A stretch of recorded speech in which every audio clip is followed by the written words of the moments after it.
Hello, and thank you for visiting my new channel. You may call me the Cryptid Keeper, and today we will be looking at 3 scary stories involving werewolves and dogmen. But first, if you enjoy these stories, remember to like and subscribe. Now, we will begin.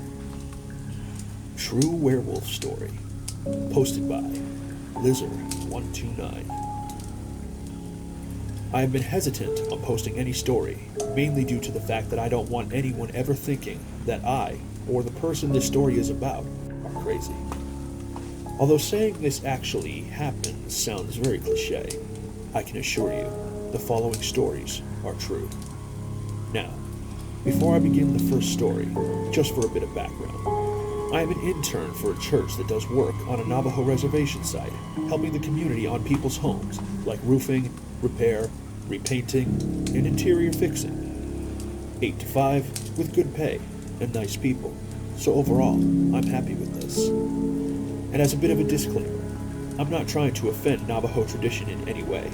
This is just a first-hand story of what is happening on my trip. Over the past 2 months of the internship, I have begun to grow fairly close with some of the residents on the reservation. One lady in particular that I got to know pretty well was the superstitious type. She said things like, never be outside at night, or other random seeming things. But the biggest taboo I knew to never mention, mainly because I was told by my superiors, was Navajo folklore, like skinwalkers. However, one day, it was very different in the sense that the question was just burning within me.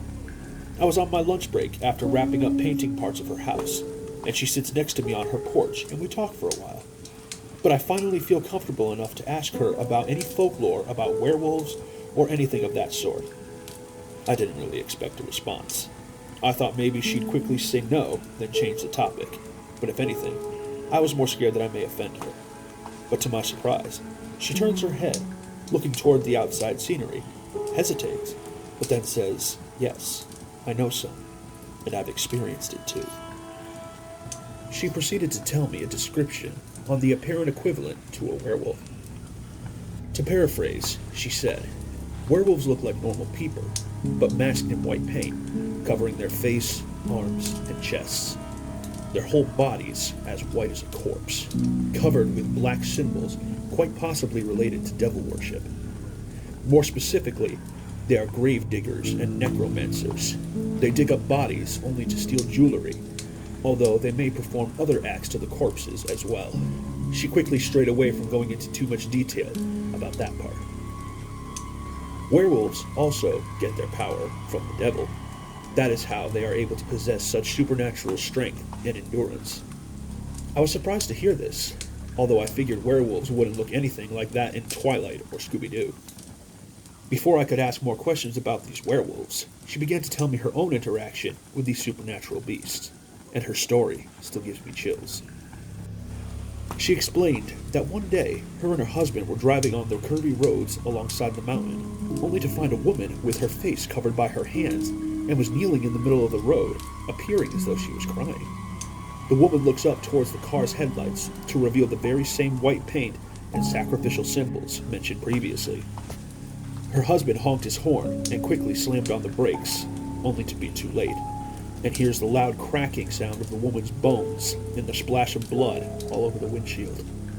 Once her and her husband stopped the car safely and processed what just happened, they quickly run over to the spot where they hit the woman. However, once they reached the spot, there was no body. Not only that, there was no trace of blood either. Just as a side note, this part of the reservation had some cliffs, but it was relatively flat land, so it would be obvious to tell where someone is, especially if they just got hit by a car. Puzzled by what the possible explanation could be for this occurrence, her and her husband drove back home, trying to neglect the thought that they just witnessed a werewolf. However, being the non-paranormal believers they were at the time, they tried to just close this occurrence off as them losing their minds. As interesting as her story was, this got me thinking, is it possible for this werewolf story to be true? Or was this her own way of describing a skinwalker or other supernatural phenomenon because she didn't think I knew what a skinwalker was? This question kept circulating through my head, so as you could expect, The following nights made it harder for me to sleep comfortably. Because of that, during the workdays I would feel more and more mentally drained, almost paranoid. At the end of the week, around 6, I was sitting in the car, driving back to the church site, and was in the mental state of mind where I was half awake and half asleep. My buddy was driving, and claimed that he wanted to pull over to the gas station that was near the church to grab a couple of snacks to munch on during our debrief time in the cabin. Since I was too tired to argue, I said, "Fine," and laid my face against the window and tried to doze off while waiting for my friend. However, I had the weirdest feeling I was being watched, so naturally, I opened my eyes and looked out the window. I saw nothing. However, when I turned my head out of the corner of my eye, I thought I saw a white figure, just as the woman described previously. I looked back, and nothing was there. But I swear I saw something. Since it was beginning to get darker outside, I quickly sat up in my seat to readjust my vision. But when I looked back out the window, it was almost as though the figure vanished. Perplexed, I stepped outside the car and looked around, but there was no trace of the creature even existing. My buddy comes back to the car and questions what the heck I was doing. Debating whether or not I should tell him, I decided to just say, "I'm just getting some fresh air. Let's head out." The following days have been even worse for me. My mood is getting worse. I'm feeling way more paranoid that something is out there, and at night, I can almost swear that I hear a scream in the distance. But believe me, I know I sound crazy, but the worst part of it is, if I tell anyone, they'll think I'm crazy too. Story number 2, Michigan Dogman, Montauk, Michigan. Submitted by Anonymous. Hello, I live here in rural West Michigan, in the town of Montauk. It is located in northern Muskegon County. I have had 3 different encounters with a wolf-like creature. The first encounter took place on or about February 2nd, 2016, at 4:38 a.m. I was shoveling the driveway, as it was snowing heavily, and I needed it cleared for the propane delivery. There are woods all around, but this encounter took place in the woods to the south. I was about halfway done shoveling the driveway when I heard a splash in the creek. I thought it was a deer I had spooked, so I stopped and started to scan the woods and the creek. Then all of a sudden, this huge, and I mean huge, wolf-like creature leapt into the air and took off with a supersonic burst of speed to the west. It crossed the road and continued west. I heard branches snapping left and right. I stood there absolutely frozen, in total shock and amazement at what I had just seen.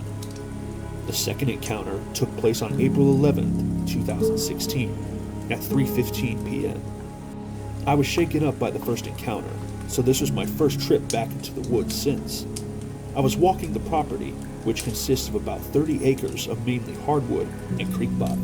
I was crossing the creek, headed east, when I caught something out of the corner of my eye to the south. I was about 30 to 35 yards from what I thought was a black bear. It was tearing profusely at the west bank of the creek. Then it stood up, and I froze. It turned around and stood up on its hind legs. It was at least 7.5 feet tall. I was in the middle of the creek, absolutely crapping myself. I didn't want to run out of fear it would give chase, and the firearm I brought didn't stand a chance against this thing. Then all of a sudden, it put its nose straight up into the air and sniffed a couple times. It looked immediately to the east, looked back at me, and with 2 huge strides, took off into the thicket headed east. After it cleared the thicket, it jumped into the trees and was leaping from treetop to treetop. This one had all black fur that was matted and smelled horrendous, like rotten guts and sour fruit. The first wolf-like creature I saw was a grayish color with a little white in it. They both had pointed ears and a snout, a number of jagged-looking teeth and tails. The second one had much longer claws than the first one did. The third and final encounter came May 2nd, 2016, at 9:20 p.m. I was collecting some kindling from the woodline south of the house. I had just about finished when I heard a loud snap. I stopped and listened for a moment. I'm on the woodline, not in the woods. I'm too frightened to step foot into them. Then I heard rustling sounds and another snap. This one sounded like a bone, not a branch. The sounds intensify, so I click on my flashlight. I started to scan the distance. I get about halfway when I see glistening yellow eyes about 25 yards in front of me. I kept my light on it. It snarled and let out this deep growling sound that literally shook me. I started to back up, and again, this thing stood up and bent over to pick something up. I kept my light on it. It picked up whatever it was after, turned around, and looked at me like I had interrupted something it was doing, and just walked off into the woods to the south and disappeared. The next day, I had my cousin walk out with me to where the creature stood. What we found was the hide, and only the hide, of a white-tailed deer. I truly believe the creature I saw was responsible for this. The creature I saw reminded me of a werewolf. In my 3 encounters, the one thing that freaks me out is how eerily silent it got before my encounters. I have since found out that the property has many Indian burial grounds on it, heavily wooded with a freshwater creek running through the entire property. I used to walk the woods 4 times a week, and since my encounters, I have a very hard time walking the wood line, let alone the creek themselves. Ohio Dogman. Submitted by Anonymous. Okay, this took a lot of courage because I've been ridiculed so much for what happened to me. My grandfather owned a cabin. I'm not disclosing the location of it due to the fact I don't want anything to happen to anyone. Anyways, my grandfather's cabin was his way of getting the family together for the holidays so he could have a nice Sunday dinner with all of us. One day, all of a sudden, that all stopped. He wouldn't allow anyone but himself to visit the cabin we all looked forward to going to and cherished. For years, I would ask him why he was doing that. He never told me why, but when he passed, he left the place to me. I inherited the cabin of my childhood, and I was ecstatic about that. It was soon after that I realized why he did what he did. I would go out and walk in the woods, on game trails which are everywhere. I know these woods like my own home, so I never had any reason to fear them. It was on one of these walks that I encountered what people call dogmen. I was walking, just like any other time. It was then, on one of the game trails, I noticed an offshoot, a small trail that went only 6 to 7 feet back. I could see something had bedded down there. I thought it was a deer. Then I walked into the bedded area. I soon realized it was an ambush point for whatever made this bedded area, and it was massive. My arm hairs stood erect, and a chill literally ran down my spine. I felt as if I was being watched from different vantage points. Since it was nighttime, I had a tracking flashlight in my sidearm, the latter of which I drew and kept at the ready. I genuinely feared for my life at this point. All of a sudden, an ungodly growl was made to my right, about 10 to 15 yards from me. I literally peed myself. It was so terrifying. I didn't immediately run, fearing that whatever it was might take me as threatening. I turned and started heading back on the main trail, and when I was about 5 minutes from the back door of my cabin, this thing let out a howl that I swear felt like it went through my whole body. I then proceeded to run. As soon as I did, this thing was chasing me. For every 5 steps I took, this thing was taking 1. That's how fast this dogman was.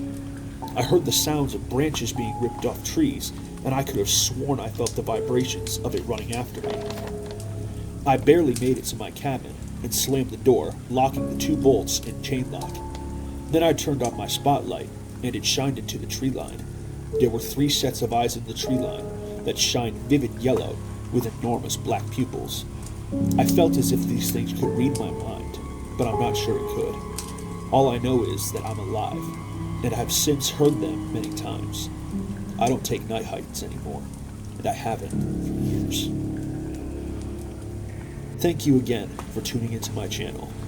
Please feel free to like and subscribe and share this video if you thought it was any good. Leave your suggestions for what I should cover next. Thank you very much. Have a spooky night, and remember, keep your silver bullets close.